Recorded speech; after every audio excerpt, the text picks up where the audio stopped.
Welcome to At the Pynk podcast, where we promote self-care every day because we deserve it, and so do you. Join us every Sunday as we deep dive into ways we can all practice self-care every day. Welcome to At the Pynk podcast. I'm Elon. And I'm Rhonda. And this is a podcast where we talk about ways to implement self-care every day. So today's topic is going to be sleep. And before I read the affirmation of the week, I was kind of thinking maybe we should talk about how it went with implementing what we talked about before. Yeah. So the last episode we talked about was exercise. Yes. So how'd that go for you? So not as good as I anticipated. However, it is still like in the forefront of my mind. I just started going to the chiropractor. And so I've been doing exercises there, which helped. Also, they gave me exercises to do at home. So I've been doing those. And then today I plan on, so typically I work out in the morning, but today my day is kind of shifted, but I have time to work out this afternoon. So I put that on my calendar to make sure. And I think that's part of the thing is when you're starting to implement self-care, sometimes if you just need to make it a priority. And for me, making it a priority means if I put it on my calendar, at least it's gonna pop up and I'm like, okay, I need to do this, or maybe I'll switch it to like 30 minutes later or whatever, but at least it's on my mind. And I think that that's part of the thing, to making sure that it's always on your mind. So I am gonna go home and work out today, and I'm planning on starting to implement in the morning. That's the first thing that I do. Nice. So for me, it went pretty good. I did get to the gym twice, like I wanted to. And then today I actually went to the gym this morning before we came here. And so I, right now I'm mainly doing like cardio, even though I do plan on working in more weights and stuff like that. But, so I did the treadmill for like 20 minutes, but instead of just walking the treadmill, I actually used the incline to help me work a little harder. And I hear that helps to like burn more fat too when you do it with the incline instead of just walking straight. And strengthen too your and legs. It helps to strengthen more too. Yeah. And I heard that it was good for like if you want to get into hiking. Yeah. Like you don't feel like you're in shape. Yeah. If you use the treadmill and you use the incline, it helps you to like kind of prep for being able to take hikes and stuff. You know what? We should do that. We should go on a hike and kind of do some filming and kind of maybe add it in to kind of show people. Yeah. Like, especially here in Indy, like Holiday Park or either like Fort Harrison. Yeah, we do have some really nice trails here in parks that we probably don't take advantage of enough. Yeah. And you know what? So here's a challenge. And for you guys that might be interested in hiking but don't want to go by yourself, put it in the comments if you're interested, and maybe we can do a group hike. Yeah, maybe we can organize a group hike. Yeah. I think that would be fun. Great. Comment below. Also, and I did finish off at like 10 minutes on the Stairmaster. Oh. So. Wow, I hate the Stairmaster. I did 20 minutes. It's so good for you though. It really is. And I don't like it either, honestly. I really do not like it. But I always feel good after. So I make myself do it anyway. So yeah. Okay. Well, that's good to know. So maybe I think we'll start doing that every week too, like check in on the last thing we talked about. Okay. So our affirmation of the week is my boundaries are an act of self-respect and I deserve them in all areas of my life. My boundaries are an act of self-respect and I deserve them in all areas of my life. So boundaries are so good. Most of the time when you think about boundaries, so you're talking about boundaries with other people, which is fine because we should. And there's a lot more people talking about no as a complete sentence. It is. It is. And it is. And we should use it more. But more importantly, you have to have boundaries for yourself, with yourself. And I think even going back to exercise, you have to set a boundary for that, a boundary of self-love that you just are going to do it, but don't overwhelm yourself. Like just set a boundary. Okay, I'm going to do this or this, and that's with anything, not just with exercise. Yeah, boundaries are good. Yeah, and I think that in regards to it being an act of self-respect, I think it's hard to expect other people to respect your boundaries when you don't respect them. Yes. Yourself. So Yes. I think it really starts with you and you respecting your own boundaries and saying, like, I said that I'm not going to do this anymore. I'm not going to allow this anymore, whatever it may be, and really sticking to that, even with yourself when you're by yourself. Right. And then it gets easier, I think, to set those boundaries with other people also. Yeah. So. Yeah, everything starts with yourself. Yeah. That was really good. I like that one. That was really good. Yeah. So what's your find for the week? You have anything? With the topic? For sleep. Oh, for sleep. So yes, definitely. So sleep has become one of my new favorite things. And I have decided to just kind of not really take a step back, but just kind of reorganize my work schedule. And so my focus is to have a long day of work where I can get most of my clients in, and then use the other days for more self-care and more just other things that need to be done. So like back office stuff, maybe some stuff at home, but just kind of help me to be more organized. And I have found that in doing that, because a lot of times especially with the back office stuff, I can work from home. You know, especially like I get up early. So if I get up like 6 or 7, which is early, you know, some people get up 4 or 5. I'm not getting up that early. Right. But I get up at 6, and by 9 or 10 or 11, like I feel like I might need a nap. You know, so a 20-minute power nap I think is a good idea. Yeah. But let's talk about some of the benefits, and then we can talk about how you can incorporate that. So it promotes growth as far as just your overall body, like cell turnover and all of that kind of stuff. It helps your heart health because your heart works hard during the day, and when you sleep, it gets a chance to kind of relax and just kind of not work so hard. It also helps support weight management because you actually do burn calories in your sleep, number 1. And number 2, you're not eating while you're sleeping. So it helps your body to metabolize and all that. So it does help with weight management. And so people that typically are overweight need to do an inventory of how much sleep you're getting, because more than likely you're not getting enough. It also helps combat germs and keeping your immune system strong, which I think also goes to how important it is to understand that when we sleep, that's when our body heals and kind of goes in and detoxes. Yeah. So if you're not getting enough sleep, then your body's not able to do that. And then as far as your immune system, that goes into like if you get sick really easily, it's because your body is just worn down, and so you need to get more rest in order to keep your immune system strong. Reduces risk of injury, and that's only because if you're tired, you're more likely to like fall or trip or clumsy. Yeah, do something that you wouldn't normally do with a clear head. Increases your attention span, and it's the same thing. You just have more awareness, more alertness if you're rested. And then boosts memory and learning. And I will take it even further as far as like memory fog. If you're not rested, your body is not going to really be, your brain is not going to really be open and aware, like really awake. Now, the other thing too in my research that I found was that people who suffer from anxiety, stress, but more importantly, depression, are not getting enough sleep. And so it's really important.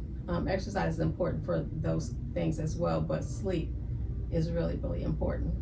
You know, it's interesting that you say that, because I wouldn't have thought that would be a cause, you know, attributing to depression. But it's interesting because when you feel kind of depressed, you do want to just sleep. Yeah. And so, I mean, a lot of times because of how our lives are nowadays, we can't sleep. Yeah. When we want to.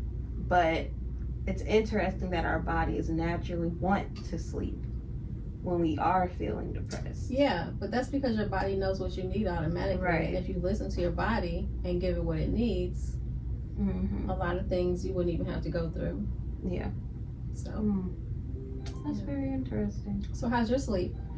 My sleep is not that great. I go through these ups and downs with sleep because if sometimes it's like really easy for me to go to sleep, and then other times, depending on what's going on, like with my son, for example, like sometimes I don't know if he just gets uncomfortable or if he stirs himself up in the middle of the night, but he wakes up sometimes, which wakes me up and disturbs my sleep.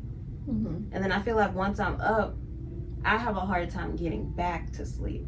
Yeah. And so I don't feel like I've recently really been getting to that good like REM sleep, because if he wakes up, it disturbs it, and then I struggle with getting back to sleep. So that's kind of my thing. But I feel like when my kids are good, yeah, then my sleep is much that's better. good. Yeah, especially now that I have I've kind of started trying to like eat earlier, like have dinner earlier and things like that, and so like my body can wind down with the sun, you know what I mean? But like like if my kids throw it off or something, or if maybe one of them have a hard time going to sleep and I'm just up with them, like it throws me completely out of whack. So well, the thing about kids is that they really love habit forming activities, especially for bedtime. Because one thing I noticed about your son is that if it's afternoon and I'm with them and it's like between 12 and 1, and I say, okay Gus, it's time to go take a nap, he don't even think about it, he immediately goes to lay down, whether it's on the couch or the bed or whatever, and he's actually tired. He may not realize it, but once he lays down, he just relaxes really quick and he goes to sleep. And I feel like it's the same thing if you give them habits in the evening, like eating dinner at least close to the same time, and then maybe doing some relaxation activities like maybe an hour before bed, and the ones that they talk about the most, which affect children and adults, is screen time. So if you say, if you go to bed at 10, then at least 8:30 or 9, you should turn off all screens. We probably do need to do better at that. Now, see, because what I will do is I'll take iPads away and stuff like that. Yeah. But you know what? We do still watch TV. Yeah. So maybe read a book instead. So, yeah. Also, massage is really good for kids. Like get some lavender, massage their feet and hands and maybe their scalp. And that typically works for kids as well. But story time is really good for helping them to relax. But definitely all the screens, including the TV. Yeah, I think that's gonna be my thing for this week. I'm gonna implement is no screens after a certain time, at least an hour before bed. Yeah, that's gonna be my goal for the week, and I'll report back if it works. If it works and how that goes. Yeah. So what I do is I set a bedtime, and I think as adults we get into the thing where I'm an adult, I can go to bed whenever, but we need a bedtime too, because I gotta get my 8 hours. If I don't get my 8 hours, I am no good. So my bedtime is 10 o'clock, and what I typically do is between 9 and 10, that's my prep time. So I'll do all my bathroom things, like any skincare routines or whatever, hair routines, whatever I'm doing, at least like 30 minutes before bed, I will do that. And even if it's not at 10 o'clock, that's my cutoff. It's bedtime. I'm going to do all my routines so that no later than 10:30, I'm ready. And I just get into bed and close my eyes. Now, I'll tell you one thing that helps because sometimes I do have trouble sleeping. I either get on YouTube, or if you have an Alexa in your room, that's another good thing to do. You can tell Alexa to play sleep music, or you can find sleep music or meditation music on YouTube, and you can just make your phone so that you can't see the screen, so that the screen is not on, or at least face down, and just listen to that, and it helps me sleep. My number one favorite thing to go to sleep to is the rain. So they have all these rain videos on YouTube. And some of them are just rain, some of them are rain and thunderstorms. And I just put that on, like, just so I can just barely hear it, and turn my screen down, face down, and I just lay down and I go right to sleep. You want to know something weird that I listen to sometimes that actually helps me go to sleep? What? And even if I'm like watching it, so like I might, I'll turn my screen down like as low as possible. But I'll turn on like vacuum videos. Yeah. And I don't know, man, something about the vacuum is like so calming, like the humming of it, but also like because people are vacuuming stuff up and you hear the stuff going into it, and also I feel like maybe it's just like seeing it be clean, like it gives a sense of like relief. Very similar to like people who watch like pimple popping videos, like you feel at ease once you see it go away. I think that's like the vacuuming thing. I know it sounds so weird, but it's like I see all the mess and they be like, it's like a tornado on the floor when, you know, tore through something. They'll have like puff balls and glitter and stuff all over the floor. But it's like you see it like getting cleaned up, and it's almost like this small sense of like relief. That's interesting that seeing that relieves you. I can understand the sound part because that vacuum sound reminds me of, have you ever heard of ASMR? Yeah, it basically is it's ASMR. Like the little quiet sounds, and people, so I know someone who actually, she watches ASMR like for hours, and it helps her to relax and sleep, or listens to it or whatever she does, but she just follows people on like TikTok and YouTube that do ASMR. I think I'm gonna make that one of my things too. I think I like the sounds, so maybe I'll create some and just see how, like how a it goes. playlist or something. Yeah, actually make a playlist. But I think it's kind of like white noise, and you know they have the different colors like white noise, brown noise, pink noise. I don't know how they decide what color it's gonna be. Yeah, you can research it on. You can just search it on YouTube. Yeah, they have white noise, brown noise, pink noise. I don't know why, but I have heard, now I don't know a lot about this, okay? Do your own research. But I have heard that colors and certain frequencies line up. Yeah.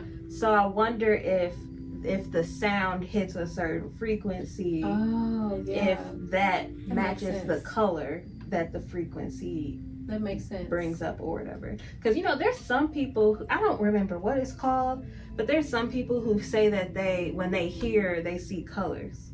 Really?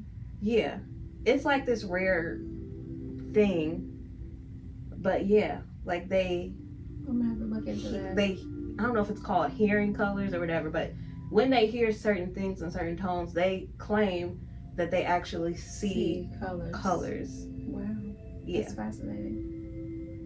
So I wonder if that's like the connection, if frequencies that match up with colors and the sound matches with the same frequency. That makes sense. Yeah.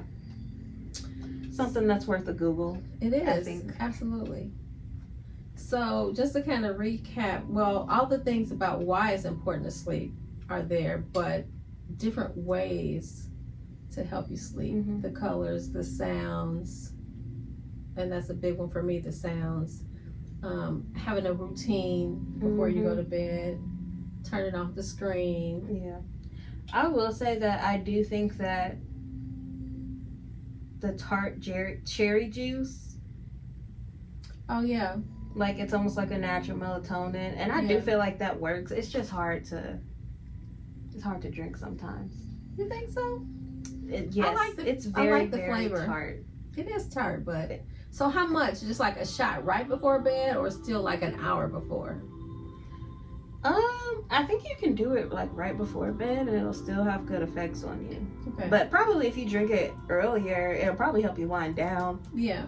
More for sure. But there's some different cocktails and stuff out there. I just haven't really tried them, where they say that it helps it like more palatable, be more palatable. But I haven't really gotten into those and exploring those quite yet. I have a bunch of them saved. Like, I just be saving videos, saving Instagram reels and stuff. But when I try some, I'll report back. Okay. And we'll see how that goes. But I do think that it works. I think the flavor for some people is just hard. Yeah. So, unless you really like tart. You can get used to it though, I'm sure. You probably can. But the average person, probably not. Because we like sugar too much. That's true. So, that's my 2 cents on that. For another day, sugar. Yeah. So, well, I think you already said that you're gonna start implementing the screen time thing. Yes. Every day for the rest of this week, that's gonna be my goal, is to do no screens for me and the kids an hour before bedtime. The screens shut off. Okay. I think my bedtime routine is pretty solid because I love sleep. Mm-hmm. This is just one of my favorite things. So I think I'm gonna just keep on doing what I'm doing. And women do need more sleep than men too. Really? That's a fact. Scientific fact. Why? Women need 8 hours of sleep to function best. I was watching some news report. I can't remember. If I find it, I'll link it. But yeah, they said like women definitely need like their 8 hours of sleep, but men can get by on like 4 to 6 hours. That's crazy.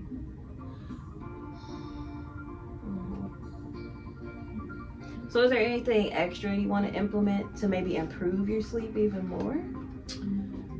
Yes, I do need to implement cut off eating earlier. Mm-hmm. Because sometimes I do want like a little late night snack.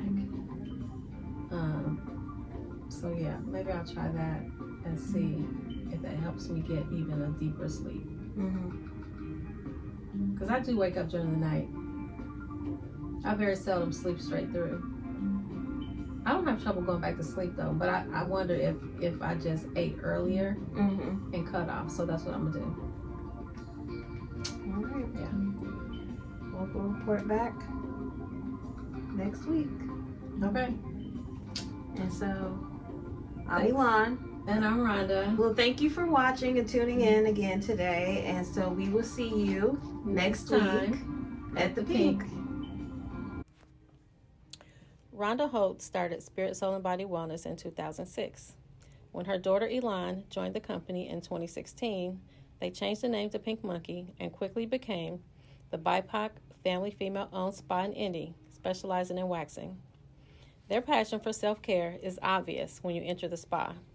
You feel the love, smell the goodness, and see the amazing decor of the safe and relaxing space.